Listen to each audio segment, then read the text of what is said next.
जिसके अंदर दृढ़ता नहीं होगी, निष्ठा नहीं होगी और लगन नहीं होगी, उसको कितनी भी विधि बता दी जाए, कितना भी विधान बता दिया जाए, वो कभी किसी मार्ग में सफल नहीं हो पाता। दृढ़ता बहुत आवश्यक।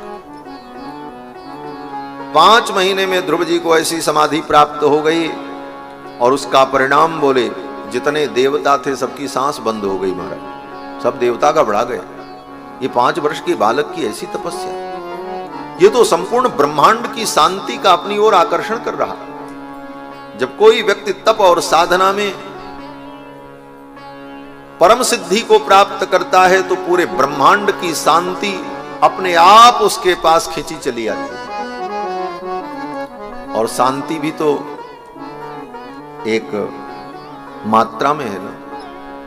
ब्रह्मांड में जितनी शांति चाहिए उतनी शांति है, लेकिन अब सब सारी शांति एक ही व्यक्ति के पास आ जाए तो परिणाम क्या होगा? बोले बाकी अशांत हो जाएंगे। सीधा सीधा तर्क है। पूरे शहर की सारी चीनी आप खरीद करके अपने यहां स्टोर कर लो तो बाकी लोगों को चीनी कहां मिलेगी? उसी प्रकार तप और साधना के द्वारा ब्रह्मांड की शांति जब एक जगह एकत्रित होने लगती है तो ब्रह्मांड में देवी देवता यक्ष किन्नर गंधर्व सब अशांत होने लगते हैं। इसीलिए पुराणों में वर्णन है जब कोई तप करता है तो देवताओं को अशांति होने लगती, सब व्याकुल हो। सब गए भगवान के पास, बोले महाराज हम तो मर जाएंगे। फिर क्या हो गया? बोले सांस बंद हो गई। नैवम विदामो भगवन प्राणरोधम। भगवान मुस्कुराते हुए कहते हैं चिंता मत करो, मेरे भक्त ध्रुव की तपस्या के कारण ऐसा हो रहा है, आप चिंता मत करो, मैं जाऊंगा और अपने भक्त को दर्शन देकर उसे तपस्या से विरत करूंगा। भगवान नारायण अपने गरुड़ पर बैठ करके आए मधुबन में, जहां पर ध्रुव जी तप कर रहे थे। सहस्र शीर्षापि ततो गरुत्मता मधोर्वनम भृत्यति दृक्षयागतः। भगवान सहस्र शीर्षा मधुबन में आए। वृंदावन में ही एक स्थान है जिसका नाम मधुबन है, मथुरा और वृंदावन के बीच में जमुना के तट पर। पूरे वृंदावन को भी मधुबन कहा जाता है, नाम ही उसका मधुपुरी है।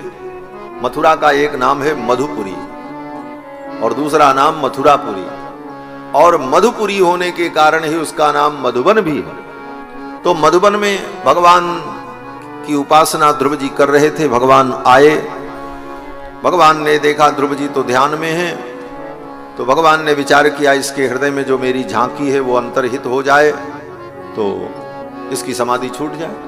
भगवान ने अपने संकल्प से ध्रुव के हृदय में जो भगवान का रूप भाषित हो रहा था उस रूप को भगवान ने अंतर्हित कर दिया। अचानक ध्यान जब टूटा तो ध्रुव जी व्याकुल हो गए और ध्रुव जी ने टक से अपनी आंख खोली, और जब ध्रुव जी ने अपनी आंख खोली तो क्या देखते हैं? जिस रूप का ध्यान हृदय में कर रहे थे वही भगवान सामने खड़े थे। अभी तक जिनको हृदय में देख रहे थे वो भगवान आंखों के सामने खड़े हैं। सशंख चक्रम सकिरीट कुंडलम सपीत वस्त्रम सरसी रुहेक्षणम सहार वक्षस्थल कौस्तुभश्रियम नमामि विष्णुम शिरसा चतुर्भुज। चतुर्भुज भगवान को प्रणाम किया। अनंत अनंत ब्रह्मांड के स्वामी सर्वेश्वर भगवान के दिव्य मनोहर रूप को देखकर ध्रुव जी के मन में भावना हुई मैं इनकी स्तुति करूं, लेकिन कैसे स्तुति करूं? 5 वर्ष के ध्रुव जी अभी विद्यालय में गए नहीं, पढ़ा भी नहीं है,